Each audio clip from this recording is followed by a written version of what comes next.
My name is Nick Bekas, and this is my story. I'm the Dean of Academic Affairs on the West Campus, and what I like best about my job is I get to work with a variety of people, from faculty, staff, to other administrators on a variety of projects. I think people know me as being pretty outgoing, but what they don't know is I'm shy. It's painful for me to speak in public. It's painful for me to actually start conversations in groups. In fact, one time I was asked to introduce people to a large crowd.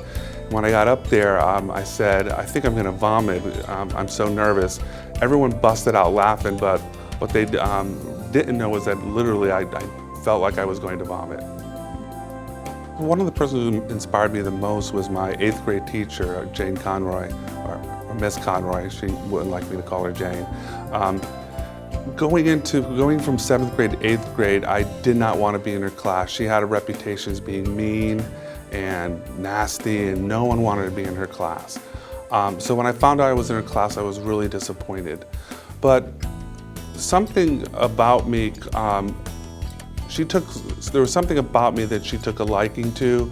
And the things she did, at first I really didn't like. She was giving me harder assignments, pushing me, and I was unhappy about this and thought I was being treated unfairly.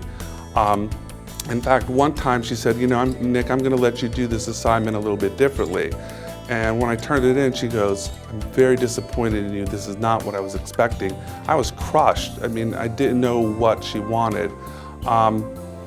But you know, in retrospect, what she did for me was she was giving me a 10th grade education in the 8th grade, letting me read Faulkner and other authors that no one else was reading in the class.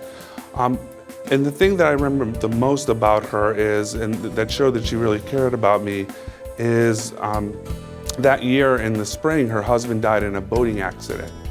And the last day of class, she came up to me with a box of books, and those books were from her husband, and she said she wanted me to have them because I would appreciate them as much as her husband would.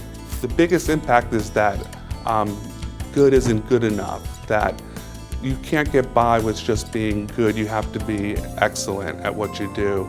And I always remember every time I went to turn in an English paper, I would pull it back and read it again and go over it again to see if it would, I would always say, would Miss Conroy like this? I'm Nick Bekas, and a teacher made a big difference in my life.